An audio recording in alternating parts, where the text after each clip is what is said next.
नमस्कार प्यारे साथियों, मैं नीरज शर्मा आपके अपने परिवार रोजगार विद अंकित में सभी प्यारे बच्चों का हार्दिक स्वागत करता हूं। प्यारे बच्चों, आशा करता हूं कि आप बहुत अच्छे होंगे। सूरज, पासवान, सुशीला, कैरॉन, शिवम, प्रसाद, दीपचंद्र, पिंकी, हिमांशु, कैसे हैं सभी प्यारे बच्चे एक बार बताएंगे। मनीष, मनीषा, आदिल, अमन कैसे हैं बच्चे। पूजा, ज्योति, सब लोग बढ़िया हैं, एकदम मस्त हैं। शिवम, प्रियंका, नेहा, गीता, सोन, आशु, इत, सम्राट। तो प्यारे बच्चों, सभी को प्रणाम, सभी को नमस्ते, सभी को जय हिंद। कैसे हैं मेरे साथी, तो बढ़िया है ना, एकदम मस्त। चलिए तो बेटा, आज आपका टॉपिक है वर्तनी, है ना। तो बहुत ध्यान के साथ, बहुत ही धैर्य रखते हुए आपको ये टॉपिक पढ़ना है और इसको बच्चों समझना, ठीक है ना। क्योंकि इसमें थोड़ा सा हमें क्या चीज का ध्यान रखना होता है, इसमें बेटा मात्रा का ध्यान रखना, बोलने के ढंग का ध्यान रखना होता है, लिखने के तरीके का ध्यान होता है। देवनागरी लिपि का मतलब पूरा इसमें उपयोग हमारा करते हैं, ठीक है ना। सभी को गुड मॉर्निंग, सभी को प्रणाम, सभी को नमस्ते, सभी को जय हिंद। तो जल्दी से एक बार जुड़ जाएंगे। चलिए अब भाई सभी लोग, चलिए मेरे प्यारे बच्चों। तो बेटा शब्द को सही लिखना, सही सीखना है ना। बिल्कुल, जो भी कुछ नियम होते हैं वो मैं आपको समझाऊंगा, वो मैं आपको बताऊंगा, आपको अच्छे से याद रखना, ठीक है मेरे प्यारे बच्चों। आइएगा, चलो बेटा, हेडिंग डालेंगे आप लोग वर्तनी।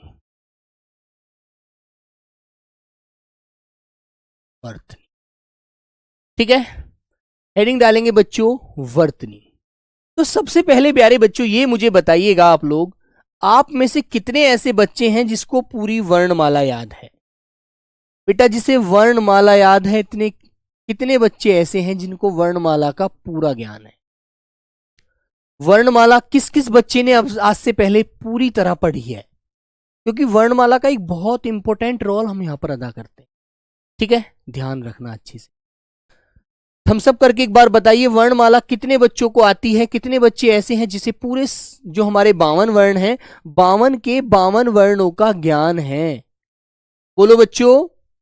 तो प्यारे साथी आप लोग बताएंगे बेटा, हमारे हिंदी वर्णमाला में जो वर्ण है ना, वो कितने हैं, 52 है। और 52 वर्णों का ही अध्ययन हम यहाँ पर करेंगे, क्योंकि कोई सा वर्ण कहीं पर बोला जाएगा, कोई भी शब्द है बेटा, हर शब्द के अंदर कोई ना कोई वर्ण तो आता ही है। ये तो आपको सिंपल सी बात है। तो प्यारे बच्चों, आपको सबसे पहले एक वर्तनी की परिभाषा लिखनी होती है। वर्तनी कहते किसको है वो आप जानेंगे। चलो बच्चों, तो बेटा सबसे पहले आप वर्तनी की परिभाषा लिखेंगे, और परिभाषा कोई किताबी नहीं होनी चाहिए, कोई भी नहीं होनी चाहिए, सिर्फ आपके अंतरात्मा की आवाज होनी चाहिए कि वर्तनी क्या होती है। बेटा लिखेंगे, किसी भाषा के शब्दों को लिखने व बोलने का तरीका वर्तनी कहलाता है। वेरी गुड प्यारे बच्चों, ध्यान से समझिएगा। चलो भाई, अब सब लोग लिखेंगे, किसी भी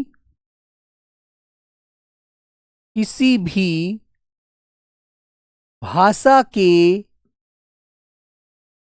किसी भी भाषा का शब्द हो सकता है, अंग्रेजी का हो सकता है, अरबी का हो सकता है, हिंदी का हो सकता है, किसी का भी हम पढ़ रहे हैं जिसका, गुजराती, मराठी, कोई भी भाषा है, तो उसका बेटा हर शब्द आपको लिखना आना चाहिए। लेकिन अब आप जानते हैं पूरे भारत की भर्ती है, हर राज्य से बच्चा जुड़ा हुआ है, तो हर राज्य के बच्चे को अपनी भाषा का शब्द लिखना आना चाहिए, ठीक है। लेकिन यहां पर जो हम पढ़ रहे हैं मोस्टली वो हिंदी पढ़ रहे हैं, तो हिंदी के बारे में सभी बच्चे अब जानेंगे। लिखेंगे, किसी भी भाषा के लिखने लिखने कॉमा बोलने, किसी भी भाषा के शब्द, सॉरी शब्द लिखिए पहले, भाषा के शब्द को लिखने कॉमा बोलने बोलने का सही ढंग, बोलने का सही ढंग वर्तनी कहलाता है। वर्तनी कहलाता है, ठीक है बेटा, क्या कहलाता है, वर्तनी कहलाता है। किसी भी भाषा का कोई भी शब्द है, ठीक है। तो उसको आपको यदि अच्छे से लिखना है, अच्छे से जानना है, अच्छे से सही तरीके से उसको बोलना है, तो मेरे बच्चों वह क्या होता है, वो वर्तनी होता है। किसी भी शब्द को आप लिखना यदि अच्छे से जानते हैं, उसको बोलना आप अच्छे से जानते हैं, तो बेटा रिकॉर्ड भी देख सकते हैं, रिकॉर्डेड भी मिलेंगी, लाइव मिलेंगी। हर आपको आपके पास जब तक ये पेपर नहीं होगा ना, तब तक बेटा इस बैच की हर क्लास आपके पास होगी। ठीक है ना, वेरी गुड, चलिएगा। तो प्यारे साथी एक बार ध्यान से समझेंगे।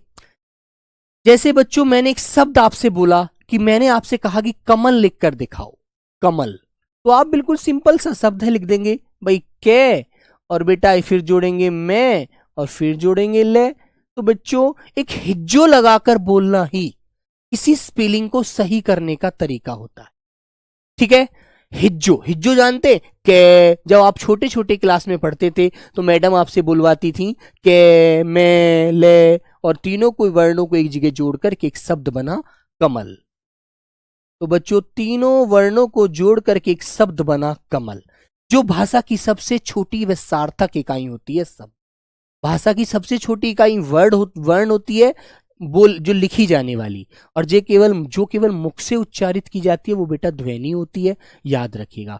और जब हम इन ध्वनियों को जोड़ देते हैं तो प्यारे बच्चों एक सार्थक शब्द बनता है हमारा, जो आपके सामने है कमल बन गया, जो भाषा की सबसे छोटी व सार्थक इकाई होती है, जिसका अपना अर्थ हो। ठीक है मेरे प्यारे बच्चों, तो ये बात आपको अच्छे से ध्यान रहेगी। कमल, सब अपना अपना नाम भी लिख लेंगे। जैसे बच्चों मैंने बोला अंकित, अंकित, ठीक है। मैंने बोला बच्चों नीरज, ठीक है। मैंने बोला राहुल, ठीक है मेरे बच्चों, इस तरह से आदि। तो ऐसे जब भी आप किसी शब्द को लिखेंगे तो बच्चों आपके अंदर से एक आवाज आएगी कि आप जो शब्द बोल रहे हैं क्या वही लिख रहे हैं। यदि आप वही लिख रहे हैं तो बिल्कुल सही बात है प्यारे बच्चों, आप वर्तनी सही कर रहे हैं। और मेरे प्यारे बच्चे एक बात याद रखना, जीवन में एक बात गांठ मारकर याद रख लेना कि यदि आपको वर्तनी सीखनी है तो बेटा आपकी किताब में दो प्रकार से वर्तनी लिखी होती है, एक तरफ शुद्ध, एक तरफ अशुद्ध। तो आपको अशुद्ध वाली वर्तनी पर काली टेप लगा देनी है, क्योंकि हमारे दिमाग में एक इतनी छोटी सी बात ऑटोमेटिक जन्म ले लेती है कि हम गलत चीज को जल्दी सीखते हैं, सही चीज को देर से सीखते हैं। लेकिन हमें सही चीज सीखनी है, गलत की तरफ हमें जाना ही नहीं है। तो मेरे प्यारे बच्चों इस बात पर ध्यान रखना, ठीक है।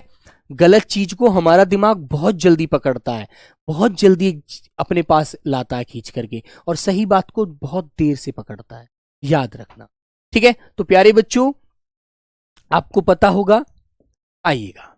तो मेरे प्यारे बच्चे आप जानते हैं हिंदी वर्णमाला की बात हम यहाँ पर शुरू करते हैं दोबारा से। तो हमारी हिंदी वर्णमाला में बच्चों स्वर कितने होते हैं? स्वर, तो आपको अच्छे से याद है कि भाई हिंदी वर्णमाला में जो स्वर होते हैं वो 11 होते हैं, और उन्हीं के माध्यम से हम हर ध्वनि की आवाज को उच्चारित करते हैं, ठीक है। तो प्यारे बच्चों जैसे मैंने छोटा वाला ए होता है ना, फिर इसके बाद बच्चों जिसमें 2 मात्रा का समय लगता है, थोड़ा ज्यादा समय लगता है, आ होता है, ठीक है। इसी प्रकार बच्चों छोटी ई होती है जो झटके से बोली जाती है, और उल्टे हाथ की तरफ को इसकी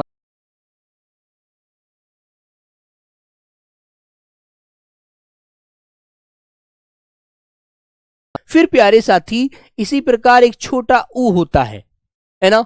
जैसे छोटा ऊ होता है मेरे बच्चों जिसमें बिगर घुंडी वाला होता है, जिसमें घुंडी लगी होती है वो तो बड़ा होता है, लेकिन जिसमें घुंडी नहीं लगी होती वो छोटा होता है। और ये छोटा वाला छोटे हाथ की तरफ चढ़ता है और बड़ा वाला सीधे हाथ की तरफ, है ना। मात्राओं का ज्ञान भी आपको होगा, ठीक है बच्चों। इसी प्रकार मेरे प्यारे बच्चे एक रे ऋषि स्वर होता है जो संस्कृत भाषा का होता है, हिंदी में इसको प्रयोग हम करते हैं, लेकिन बच्चों इससे लिखे जाने वाला शब्द भी तत्सम ही होगा, संस्कृत का ही होगा, याद रखना अच्छे से, ठीक है। फिर बेटा ए आता है एक मात्रा का, ये आई जो आता है ये बड़ी 2 मात्रा का होता है, आई, है ना। और फिर प्यारे बच्चों ओ और औ, ये आपके 2 स्वर होते हैं, ये वाले ओ और औ।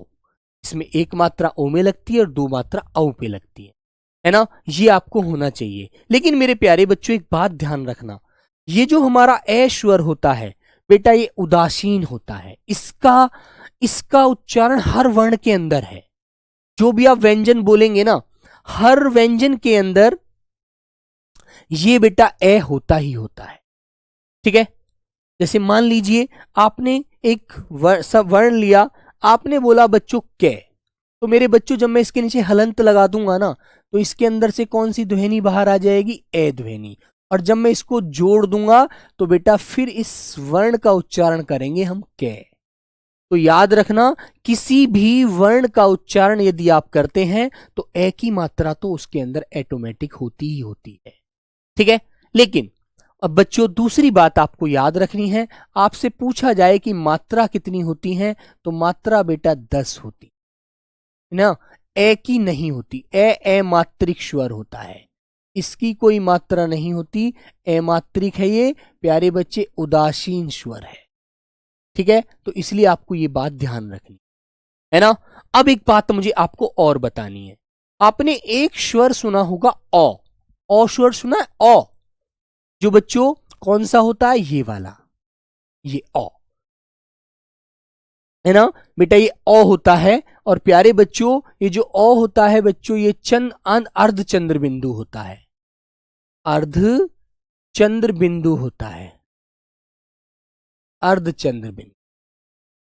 ठीक है, अर्ध चंद्र बिंदु भी कहते हैं। और बच्चों ये आगत स्वर होता है, आगत, ये आगत स्वर होता है, याद रखना।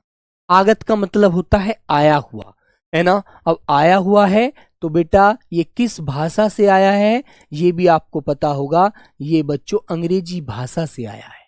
थोड़ा सा समझ लेना भाई इस टॉपिक को, क्योंकि आपको कोई भी शब्द लिखना है तो इन चीजों का ध्यान होना चाहिए। अंग्रेजी भाषा से आया, ठीक है।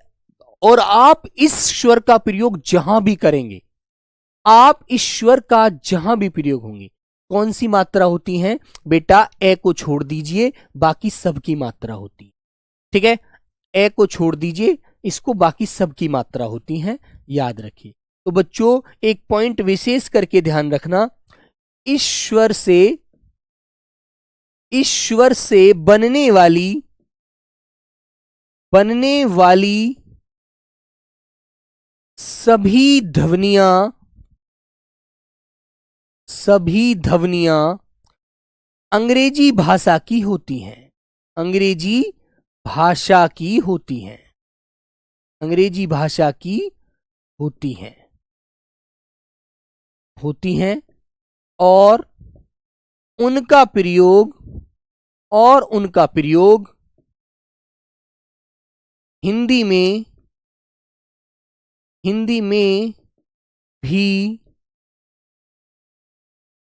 में भी किसी बदलाव के बगैर किसी बदलाव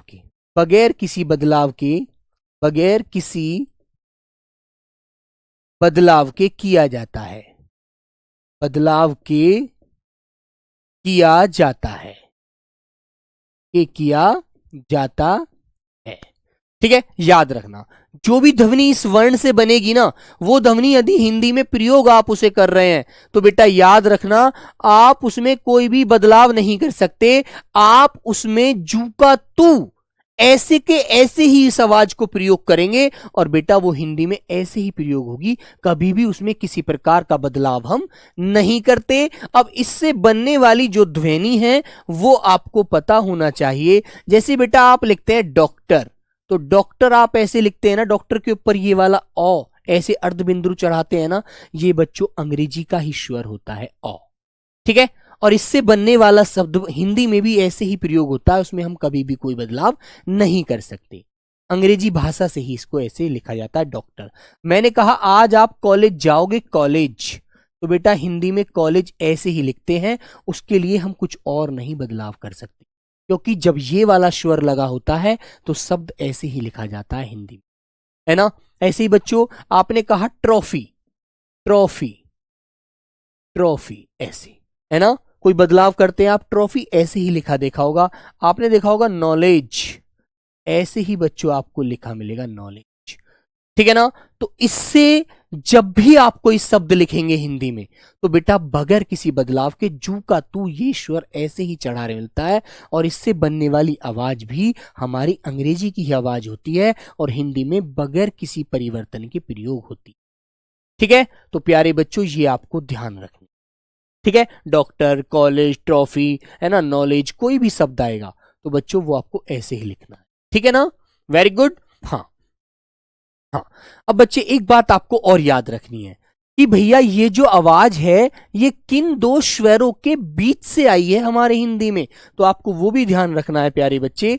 मैं बता देता हूं बेटा, ये आ और किसके बीच की आवाज है, ओ के बीच की, इन दोनों के बीच की आवाज होती है ओ, ठीक है, याद रखना आप लोग अच्छे से। कोई भी शब्द आप लिखेंगे तो बेटा आप इसको चढ़ाएंगे ना तो वह शब्द अंग्रेजी का ही होगा और हिंदी में यूं ही प्रयोग किया जाएगा, बस, है ना। जैसे आप कहेंगे सर मुझे आज कॉफी पीनी है, कॉफी, मुझे आज चाय नहीं पीनी, कॉफी पीनी है, तो बेटा ऐसे आप कॉफी लिखेंगे। वेरी गुड, ये बात आप अच्छे से समझ जाना। बगैर किसी बदलाव के आता है, कभी भी इसमें बेटा कोई परिवर्तन हम लोग नहीं कर सकते, ठीक है प्यारे बच्चों, ये बात आपको समझ आ गई, बोलो। अब बच्चे बात आती है हमारे स्वरों की, बात यहां पर हो गई है। एक स्वर मुझे आपको ये और बताना है बच्चे, कौन सा वाला, ये जो होता है प्यारे बच्चे रे ऋषि वाला। ये रे ऋषि जो हमारा स्वर है ये हिंदी का स्वर नहीं होता, ये संस्कृत का स्वर होता है, और हम इसे बेटा क्या प्रयोग करते हैं, हमारी बहुत सारी ध्वनियां ऐसी हैं जो हिंदी में तत्सम के रूप में ही प्रयोग होती हैं, इसलिए हम उनको ऐसे ही लिखते हैं, ठीक है। तो बच्चों इसके बारे में भी जान लेंगे प्यारे साथियों। बच्चों रे ऋषि लिखेंगे, यह है संस्कृत भाषा का स्वर होता है, संस्कृत भाषा का स्वर होता है, स्वर होता है, ठीक है। और लिखेंगे दूसरी बात, इससे बनने वाली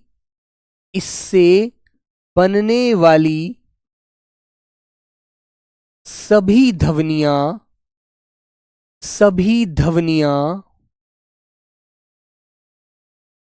ध्वनियां संस्कृत भाषा की होती हैं, संस्कृत भाषा की होती हैं, संस्कृत भाषा की होती हैं, ठीक है बच्चों। जैसे प्यारे साथियों कोई भी आप शब्द लिखें और उस शब्द में रे ऋषि आ रहा हो, जैसे प्यारे बच्चों इसका जो मात्रा होती है वो ऐसे लगती है नीचे, ऐसे, है ना। कोई भी शब्द आपने लिखा और उस शब्द के नीचे ये वाली बेटा ध्वनि है, रे ऋषि की आवाज आ रही है, तो आप ध्यान रखना इसको जब भी आप लगा देंगे वह शब्द हिंदी में तो आएगा लेकिन वह हिंदी का नहीं होगा, वह शब्द आपका किसका होगा, वह शब्द आपका संस्कृत का होगा, ठीक है। जैसे प्यारे बच्चों मैंने एक शब्द लिखा कृपा, ये कृपा, ऐसे ही बच्चों एक शब्द लिखा मैंने आपके सामने श्रृंगार, ये हम वर्तनी में तो प्रयोग करते हैं हिंदी में, लेकिन ये जो शब्द है ना ये शब्द संस्कृत के होते हैं जो जू के तू बगैर किसी बदलाव के हिंदी में प्रयोग होते हैं, ठीक है, ठीक है बच्चों।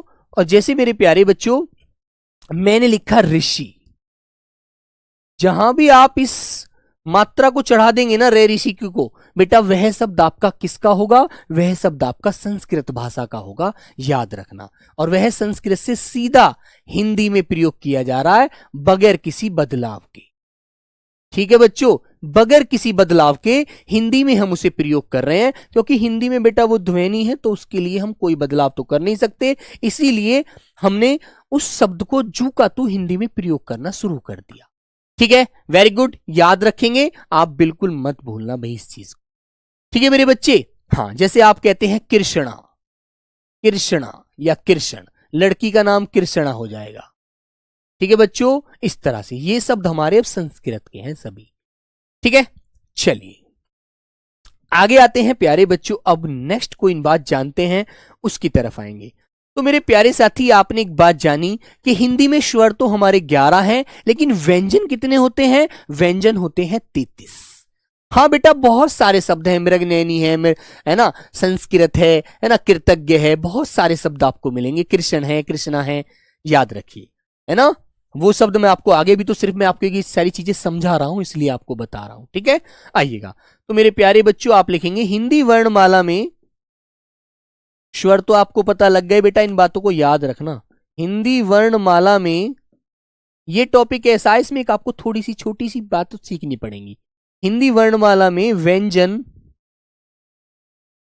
व्यंजनों की संख्या, ऐसे लिखेंगे, व्यंजनों की संख्या 33 होती है। कितनी होती है बेटा? 33 होती है। ठीक है ना? कितनी होती है? 33 होती है। अब हमारे जो भी व्यंजन है वो बोला किसकी सहायता से जाता है? स्वरों की सहायता से।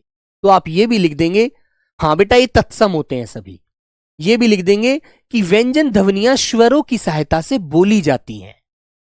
व्यंजन ध्वनियां, व्यंजन ध्वनियां स्वरों की सहायता से,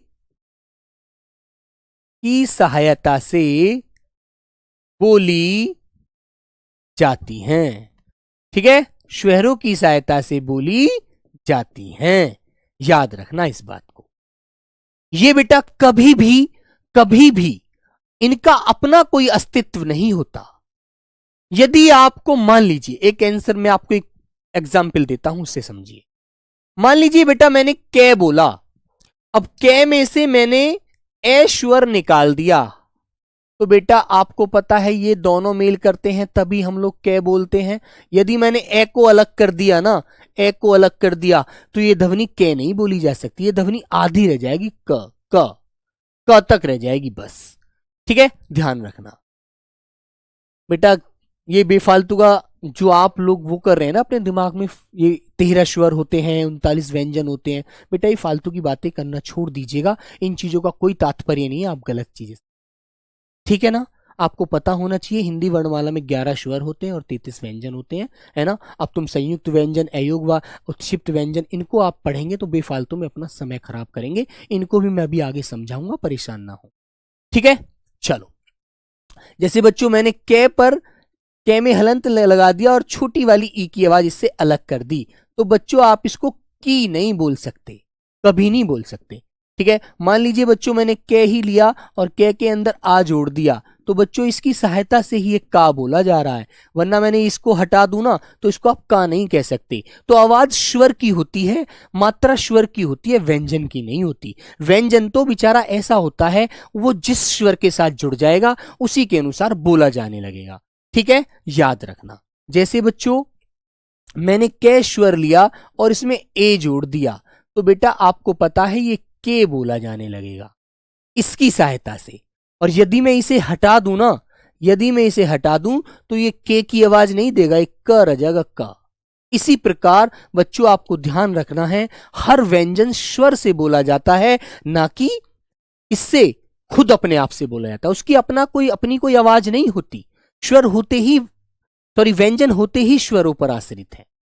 ठीक है ना? याद रखना। इन सारी बातों को आप लोग ध्यान से समझेंगे। जैसे बेटा मैंने खे लिया और खे के नीचे मैंने हलंत लगा दिया और इसके अंदर से ओ स्वर जोड़ा हुआ था, जिसको जोड़ करके मैंने खो बोला।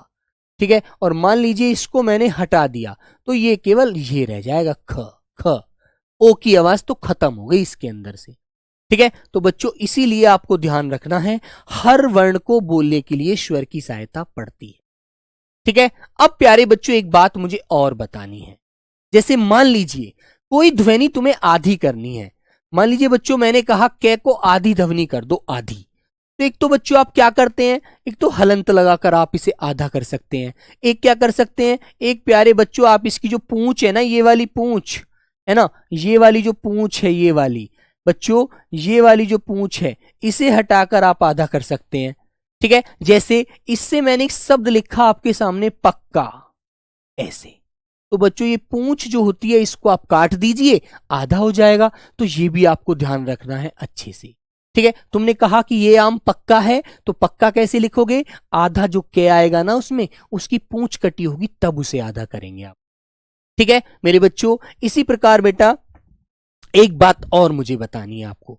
मान लीजिए कोई भी ध्वनि है ना, जैसे जिसमें खड़ी पाई लगी होती है, जैसे ले है बेटा, ये ले, तो ये ले है, इसमें खड़ी पाई है ना। अब मैंने तुमसे बोला कि इस ले को आधा करके लगाओ।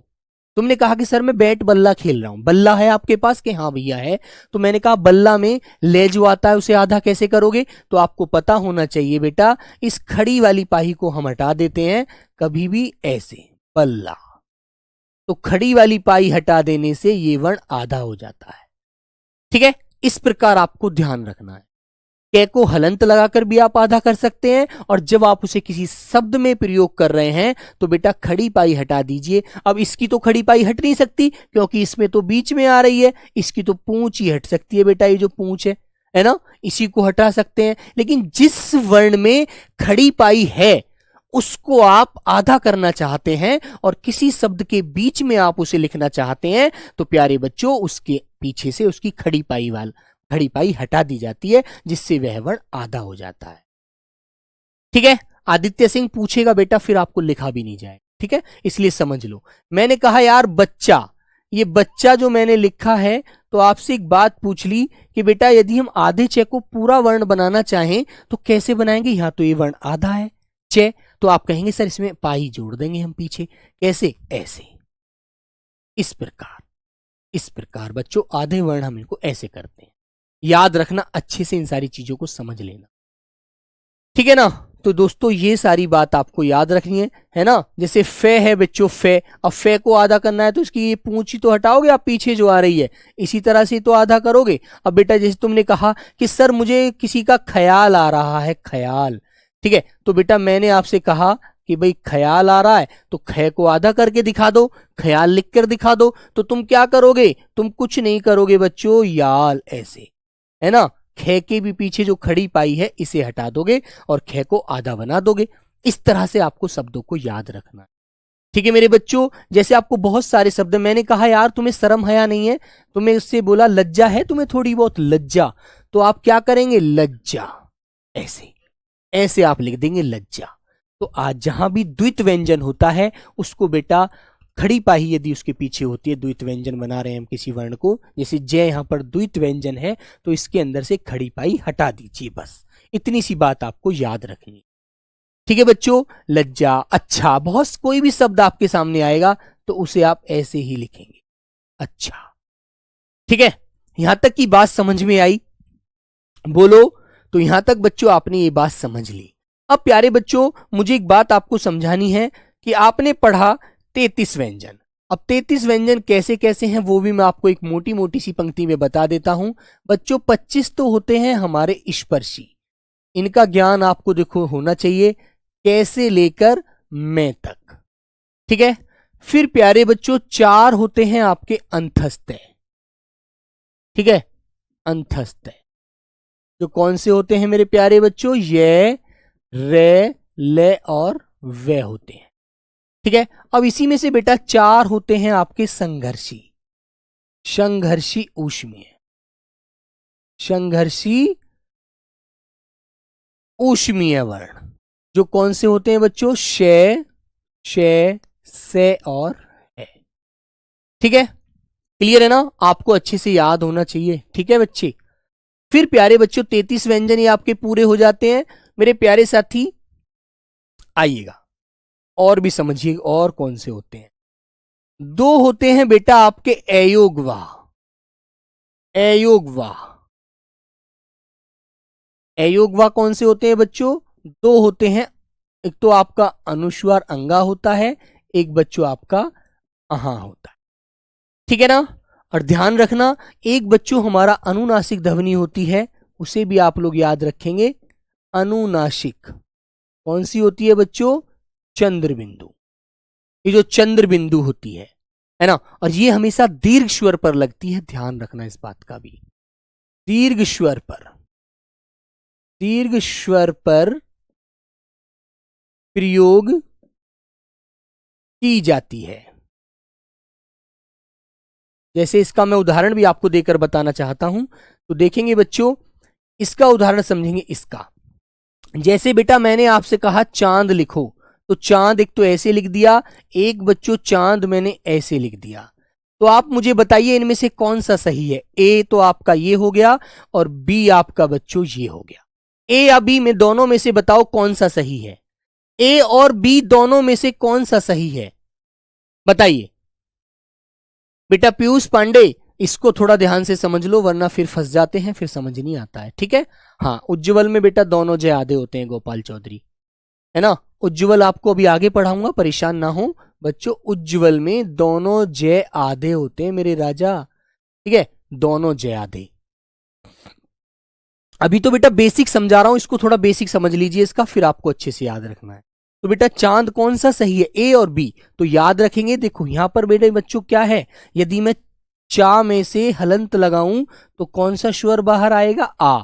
अब आ कौन सा स्वर होता है, दीर्घ, इसलिए यहां पर अनुस्वार नहीं लगता मेरे बच्चों, चंद्र बिंदु लगता है, अच्छे से याद रखना, ठीक है। जैसे मैंने कहा आपके सामने आंख, आंख, ठीक है, मैंने कहा बच्चों चांदनी, ठीक है मेरे बच्चों, गांधी, ऐसे आपको अच्छे से याद रखना है, गांधी, ठीक है भाई। जहां भी दीर्घ स्वर होगा वहां बच्चों अनुस्वार मत लगाना, चंद्र बिंदु लगाना, अच्छे से ध्यान रखना, ठीक है, वेरी गुड। तो प्यारे इस बच्चों ये बात आपको अच्छे से ध्यान रहेगी, याद रखनी है, ठीक है भाई, वेरी गुड।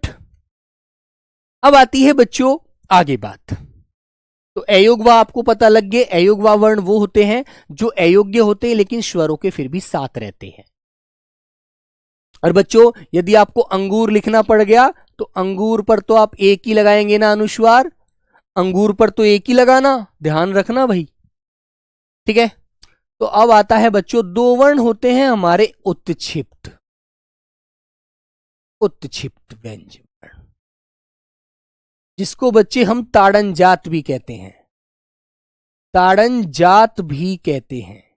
और बच्चों इन्हें हम द्विगुण भी कहते हैं, इनके अंदर दो गुण होते हैं, है ना, इनके अंदर दो गुण होते हैं भैया, इसलिए इनको द्विगुण भी कहते हैं। अब दो गुण कैसे कैसे होते हैं, तो बच्चों आपको पता है ऐसे लिखे जाते हैं बेटा, ऐसे ऐसे लिखे जाते हैं ना। एक बार तो ये बिल्कुल सिंपल लिखे होते हैं स्पर्शी व्यंजनों की तरह, स्पर्शी व्यंजनों की तरह, स्पर्शी व्यंजनों की तरह, ठीक है। अब दूसरा जो प्रकार होता है इनका वो कैसे होता है बच्चों, वो दूसरा प्रकार होता है बच्चों ऐसे, इनके नीचे मेरे बच्चों क्या आता है बेटा, ये ताड़न जात आती है, ये बिंदी आती है ना, एक ये और एक ये, ठीक है। किसी भी बच्चे का बेटा कोई भी डाउट है ना तो वो कमेंट बॉक्स में, रात को टेलीग्राम आपका 8 बजे ओपन होता है, उसमें जरूर करें। अनुस्वार क्या होता है बेटा, ये जो ऊपर बिंदी लगती है ना अनुस्वार होता है,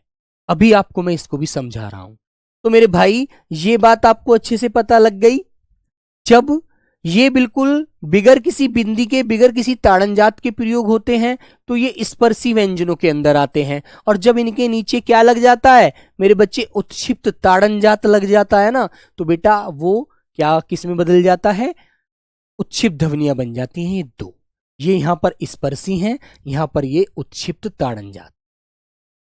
अब ये क्यों बनी ताड़नजात, क्योंकि इनके नीचे मेरे बच्चों ये दो बिंदी जो आ रही है, ये वाली दोनों के नीचे बिंदी जो लगी है, इसलिए ताड़नजात है ना। इनमें गड़गड़ाहट पैदा होती है, गड़गड़ाहट, ठीक है। इनमें क्या होता है, जीवा झटके से ऊपर उठती है, जीवा बेटा क्या करती है, झटके से ऊपर उठती है और नीचे गिरती है, जीवा झटके से ऊपर उठकर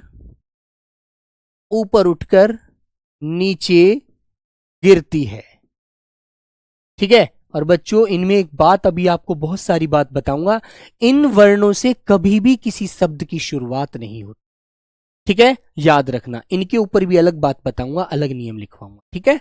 चलो और भाई यहां पर समझ लीजिएगा, देखो इनके बारे में सब कुछ बता देता हूं बेटा। एक बिंदी तो आप टी बनाइए, ऐसे टी, तो एक बिंदी ऐसे लगती है, एक बिंदी ये लगती है, एक बिंदी ये लगती है। क्या कोई बच्चा ऐसा है क्लास में जो मुझे इन चारों बिंदियों की आवाज बता दे, चारों बिंदी जो लगी हुई है बेटा ये वाली, इनकी चारों की मुझे आवाज बता दे कि आवाज कौन सी किसकी होती है, कोई बच्चा है ऐसा। विशांत जी बेटा मन से मेहनत करोगे तो फौजी बन। जीवा का मतलब मेरे बच्चे जीव, ये जो आपकी जीव है यही तो जीवा है, ठीक है। जीवा मतलब मेरे बच्चे जीव। कोई बच्चा ऐसा है जो मुझे इन चारों की आवाज बता सकता है कोई, है ना। तो बच्चों आइएगा मैं बताता हूं, देखो ध्यान दो। ये जो होता है बेटा इसे अनुस्वार कहते हैं, किसी के भी ऊपर ये लगा मिलेगी ना बिंदी तो ये अनुस्वार होगी, ठीक है। ये जो बच्चों पीछे लगी होती है पंचमाक्षर होता है मेरे बच्चों, पंचमाक्षर। ये नीचे जो लगा मिलेगा बेटा ये ताड़नजात होता है, ताड़नजात, जिसे आप उत्क्षिप्त वर्ण कहकर आए हैं, उत्क्षिप्त। ठीक है। और बच्चों ये जो होता है इसे नुक्ता कहते हैं, नुक्ता। ये अरबी फारसी के शब्दों में आता है, अरबी फारसी के शब्दों में। ठीक है। इसका प्रयोग हिंदी में नहीं होता, अरबी फारसी के शब्दों में होता है, अच्छे से याद रखना। ठीक है, समझ गए ना। तो बेटा ये ऊपर वाला अनुस्वार, ये पीछे वाला पंचमाक्षर, ये नीचे वाला ताड़नजात और ये आगे वाला नुक्ता होता है, जो अरबी फारसी के शब्दों में लगता है। जैसे बच्चों एक शब्द मैंने आपके सामने बोला, सड़ानन। ठीक है, सड़ानन। तो देखो ये पंचमा अक्षर आ रहा है, यहां पर आ रहा है ना, जब मैं पीछे लगा दी बिंदी। तो ऐसे ही बच्चों एक शब्द मैंने आपके सामने यहां बोला, अनुस्वार बोला, प्यारे बच्चे, मैंने कहा अंगना, अंगना। ठीक है। और बच्चों ताड़नजात से जुड़ा हुआ शब्द बोला मैंने आपके सामने बोला लड़का, लड़का। ठीक है, देखो ये लड़का नीचे लग रहा है।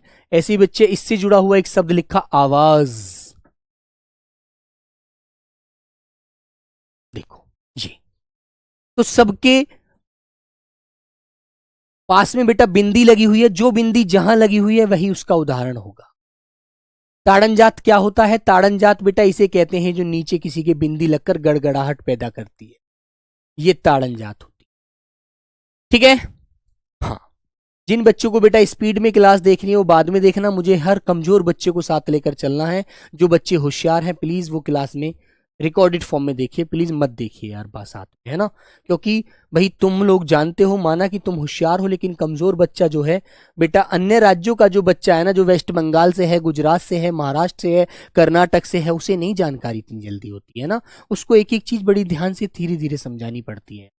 ठीक है। तो प्यारे बच्चों, जैसे एक बच्चा क्वेश्चन कर रहा है, सर जी ये जो ढक्कन शब्द है ये क्या सही है? ढक्कन बेटा ये कभी सही नहीं होता। ये यदि तुमने साधारण लिखा है तो सही है, यदि आपने इसके नीचे ताड़नजात लगा दिया तो ये गलत है। ये ताड़नजात लगा हुआ वर्ण किसी भी शब्द के शुरू में नहीं आता। ठीक है, किसी भी शब्द के शुरू में नहीं आता, शब्द के बीच में आएगा या बाद में आएगा, याद रखना अच्छे से। ठीक है, कभी भी किसी शब्द के शुरू में मत लिख देना प्यारे दोस्तों, गलत हो जाएगा आपका शब्द। प्यारे बच्चे, 4 आपके संयुक्त वर्ण होते हैं, संयुक्त वर्ण।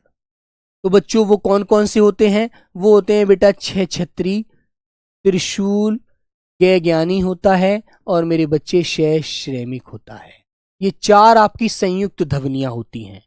ठीक है, तो संयुक्त ध्वनियां आपको पता होनी चाहिए, 4 होती हैं, और जहां ये बोली जाती हैं वो शब्द भी आपके।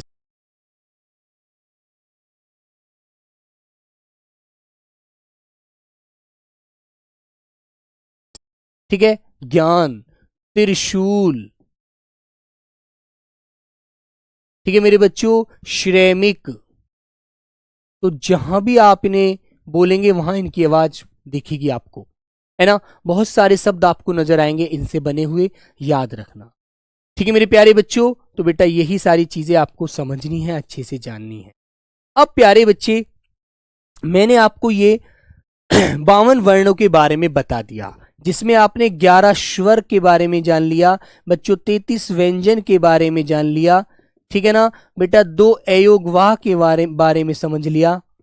ठीक है मेरे बच्चे, और बच्चों 2 आपने उत्क्षिप्त ध्वनियां जान ली, कौन सी हैं, अब इनका प्रयोग आपको जिगे जिगे करना है। और 4 आपने संयुक्त वर्ण जान लिए। ठीक है, तो भैया बताओ ये कितने हो गए, आवाज एक बार जोड़ करके बता दीजिए। 11 और 33 44, और 2 बेटा 46, और 2 48, और 4 52। ये 52 के 52 वर्ण हमारे हर किसी शब्द में कहीं ना कहीं प्रयोग हमें होने को मिलते हैं। तो इसलिए आपको ध्यान रखना है कि 52 वर्णों का हमें ज्ञान होना जरूरी है। ठीक है बच्चे, अब प्यारे बच्चों मुझे आपको एक नियम, पहला नियम आपके सामने शुरू करना है, ध्यान देंगे, आइएगा। तो बच्चों पहला नियम तुमने देखा होगा, आ के स्थान पर ए का प्रयोग कैसे करते हैं। सर समझ नहीं आया। बेटा समझ तो आएगा, लेकिन आपको समझना थोड़ा और ध्यान से पड़ेगा, ठीक है ना। इससे ज्यादा स्पीड से पढ़ेंगे तो फिर ऊपर से बच्चों के निकल जाएगा, है ना। अभी तो आप कह रहे हैं सर जी समझ नहीं आया, कुछ बच्चे कह रहे हैं सर स्पीड बढ़ाओ। तो बेटा हमको सबको समान ही लेकर चलना है, इसलिए आपको ध्यान रखना, ठीक है। अभी आपको परेशान नहीं होना। तो प्यारे बच्चे कुछ शब्द देखेंगे। आ के स्थान पर, आ के स्थान पर, लेकिन इससे पहले आप एक बात और लिख लीजिएगा कि शब्द संरचना, शब्द की संरचना 4 प्रकार से होती है। 4 प्रकार से होती है, ठीक है। शब्द की संरचना 4 प्रकार से होती है। हम किसी भी शब्द को यदि लिखते हैं, बेटा पहचान कैसे करेंगे मंजीत कुमार? अभी तो मैं आपको पहचान बताऊंगा, अभी तो मैंने आपको वर्ण बताए हैं, अभी कुछ वैसा थोड़ी बताया पहचान वाली बात, अभी तो आपको कुछ भी नहीं बताया मैंने। अभी से आप घबरा क्यों रहे हैं? एक बात तो आपको याद रखनी है। अब 4 प्रकार से होती है, वो 4 प्रकार होते कौन कौन से हैं? नंबर 1 तो बेटा आपको पता होगा संधि के प्रकार से, संधि प्रकार से। इस संधि के प्रकार से शब्द को कैसे जोड़ते हैं, कैसे लिखा जाता है। दूसरा प्रकार होता है बेटा समास से। तीसरा प्रकार होता है बच्चों उपसर्ग से, उपसर्ग से। और चौथा प्रकार होता है प्यारे बच्चे प्रत्यय से। 4 प्रकार से हम शब्द की संरचना करते हैं। कैसे कैसे? मान लीजिए बच्चों मैंने एक शब्द लिखा आपके सामने नरेश, नरेश शब्द लिखा, और आपसे कहा कि नरेश को यदि मैं आपको 2 शब्द देता हूं तो आप मुझे नरेश लिखकर दिखा दिए, नर धन ईश। तो आप कहेंगे भैया ये वाले शब्द से हम ये शब्द कैसे बना देंगे, है ना। इस वाले शब्द से हम ये शब्द कैसे बना देंगे? तो बेटा आपको पता है रे में से, यदि मैंने एक बात बताई थी रे बोला जा रहा है तो वो ए की सहायता से। तो मेरे बच्चों ए का मेल हम किससे करेंगे? बाद वाले शब्द के पहले वर्ण से, बड़ी वाली ई से। तो इन दोनों का मेल होने से बच्चों एक ही आवाज बनती है जो आपको यहां पर नजर आ रही है। तो एक तो शब्द हम संधि के अनुसार सही करते हैं, ठीक है, समझे मेरे बच्चे? याद रखना। एक बच्चों समास से, जैसे मैंने आपसे कहा राजपुत्र, है ना, 2 पदों को जोड़ करके एक छोटा रूप बना दिया और वह रूप सही हुआ, सार्थक रूप हुआ, है ना। वॉइस सही नहीं आ रही कुछ बच्चों को। तो बेटा मैं इसको यदि 2 पद देता हूं आपको, राजा का पुत्र, तो आप इस प्रकार इन दोनों पदों को जोड़ करके एक पद बना देंगे राजपुत्र, ठीक है, वेरी गुड। हाँ, इसी प्रकार बच्चों उपसर्ग होता है। उपसर्ग क्या होता है? पहले लगने, मूल शब्द के पहले लगने वाला शब्दांश। इसके बारे में लिख देता हूं छोटी सी बात पहले आपको। मूल शब्द के पहले लगने वाला शब्दांश, पहले लगने वाला शब्दांश, शब्द का अंश, ठीक है। ये मूल शब्द है बच्चों, इससे पहले जो शब्द जुड़ता है वो उपसर्ग कहलाता है, और मूल के बाद में लगने वाला शब्दांश, बाद में जुड़ने वाला शब्दांश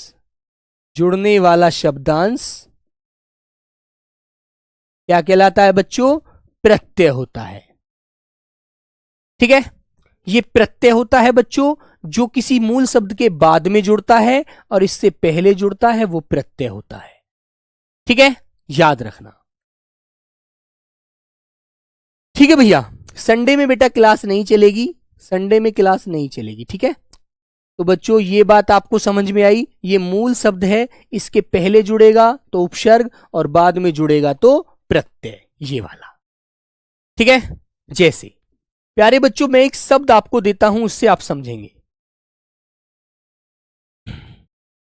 मान लीजिए मैंने एक हार शब्द लिखा, हार, है ना, और इसके आगे आपसे जुड़वा दिया प्रे, तो शब्द क्या बन जाएगा प्यारे बच्चों? शब्द बन जाएगा प्रेहार, तो बेटा आपको ऐसे प्रहार शब्द लिखना है। तो ये प्रे क्या है, ये तो आपका उपसर्ग है, ये तो आपका क्या है, उपसर्ग, और ये है आपका मूल शब्द।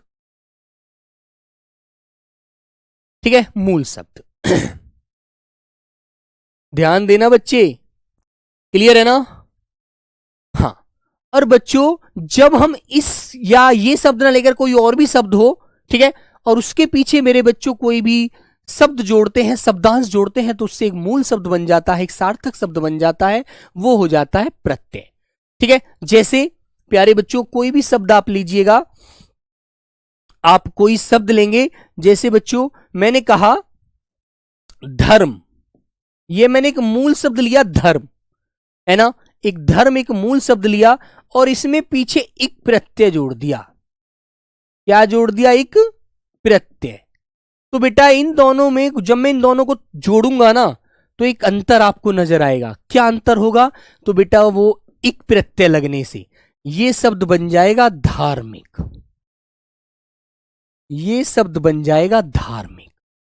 ठीक है, अब तुम देख रहे हो यहां पर ध है, यहां धा बन गया एक प्रत्यय लगने से ही, और धार्मिक एक मूल शब्द है।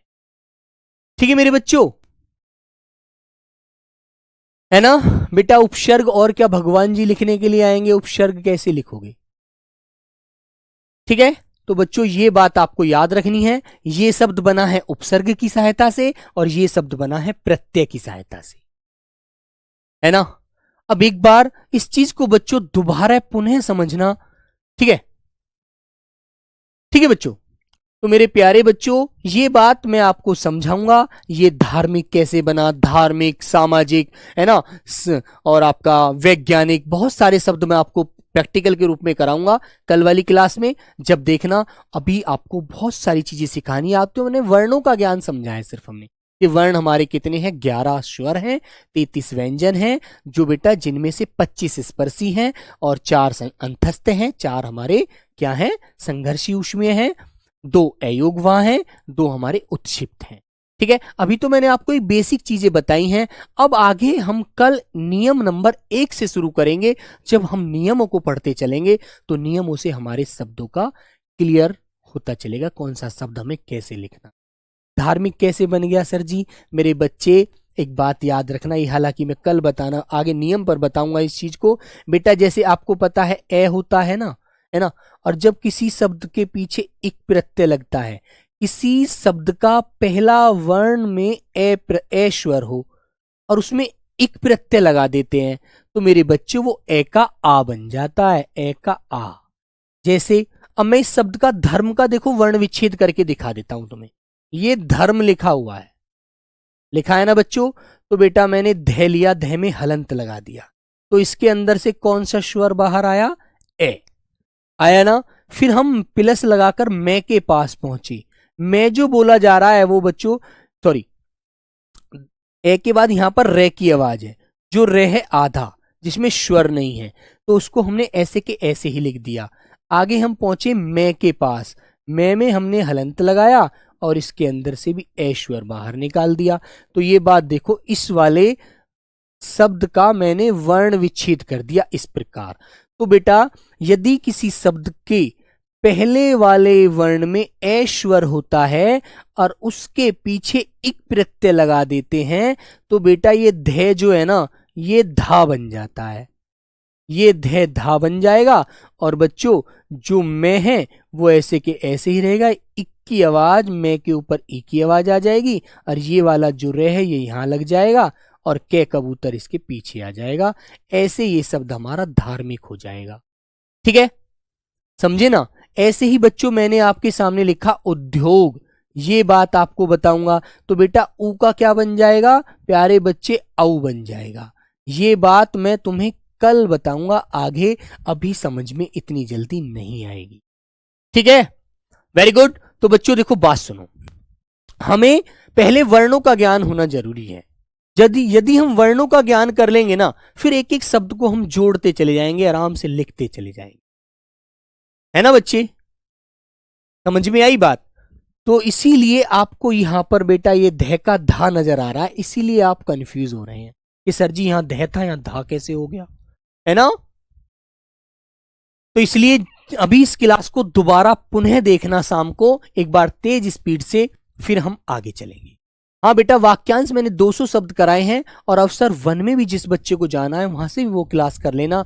उसके लगभग मैं आपको 20 से 25 क्वेश्चन मॉक टेस्ट के रूप में आपकी उसी में दूंगा बच्चों, उसमें आप प्रैक्टिस करना एक बार, है ना। ठीक है बच्चों। बेटा अप नहीं लिखा है, ये बच्चा बार बार कह रहा है उप ही लिखा है, उप। ये पे की आवाज पे वहां पर मिल गया। ठीक है, समझे आप लोग। चलो, तो इससे आगे कल आपको समझाऊंगा और भी बहुत सारे शब्द हैं। अभी तो ये बेटा स्टार्टिंग है ना। अभी तो कहते हैं टेलर है यार, अभी इसमें क्या पढ़ाया हमने। अभी तो हमने सिर्फ इतनी सारी बातें जानी हैं, ये वाली कि भैया हमारे स्वर कितने होते हैं, है ना, वर्तनी किसे कहते हैं। इसके बाद हमने फिर ये जाना कि ये जो स्वर है ये कहाँ कहाँ प्रयोग होगा, इससे कौन कौन सा शब्द बनेगा और वह शब्द हमारी हिंदी में किस रूप में प्रयोग होगा, ये बात हमने जानी, है ना। फिर उसके बाद बच्चों संस्कृत भाषा का हमने रे ऋषि स्वर जाना, है ना, और इससे बनने वाले शब्दों को जाना। ठीक है, फिर हमने वर्णमाला में व्यंजनों की संख्या जानी और बच्चों ये ध्वनियां स्वरों की सहायता से बोली जाती हैं, इसको जाना, इसके बारे में समझा। और हमने ये भी जाना कि बताइए स्वर जो होते हैं व्यंजन से मेल करके वही आवाज देते हैं, जिस स्वर से मेल करेगा वही आवाज आएगी। ठीक है, फिर हमने वर्ण को आधा करना है तो वो उसके बारे में समझ लिया थोड़ा सा। 25 स्पर्शी व्यंजनों को अलग निकाला, 33 में से 4 अंतस्थों को अलग निकाला, 4 संघर्षी ऊष्मीय को अलग निकाला। फिर बच्चों अयोग वाव वर्णों के बारे में जाना, है ना। और अयोग वाव वर्णों में बच्चों अनुस्वार, ये तुम्हारा विसर्ग और बच्चों चंद्र बिंदु, इनको जाना कि भाई चंद्र बिंदु लगाओ तो वो दीर्घ स्वर पर ही लगाना, लघु पर मत लगाना।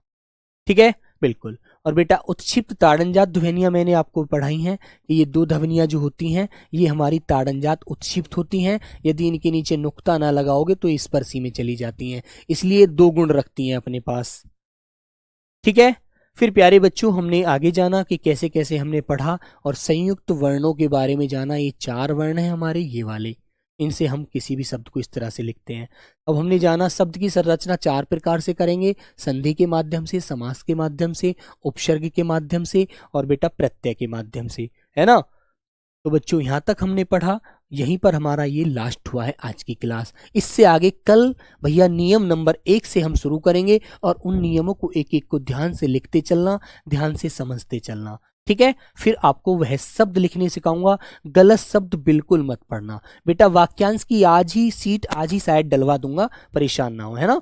और संडे में आपका टेस्ट होता है, उसको जरूर लगाया करना। और फिर प्यारे बच्चों इस सिलेबस को मैं बहुत जल्दी समाप्त करके फिर अपना प्रैक्टिस सेट की क्लास शुरू करूंगा, उस पर हम सब लोग फोकस करेंगे और अच्छे से सब कुछ पढ़ेंगे। ठीक है, आप ये टेंशन बिल्कुल मत लेना कि एसएससी जीडी में आपके 18 नंबर आएंगे, 20 में से 20 ही आएंगे, ये वादा है आपसे। ठीक है, बिल्कुल मत घबराना, सारे प्रैक्टिस सेट कराऊंगा, एक एक प्रैक्टिस सेट कराऊंगा, परेशान बिल्कुल मत होना आप लोग। ठीक है, वेरी गुड। 20 में से 20 दिलाने का वादा है मेरा आपसे, वही मुझे पूरा करना है बस। ठीक है, ये बेसिक चीजें जरूर समझनी चाहिए, वरना हम आगे की सारी चीजों को नहीं समझ पाते फिर। चलिए प्यारे बच्चों, तो सभी को मेरा प्रणाम, नमस्ते, जय हिंद।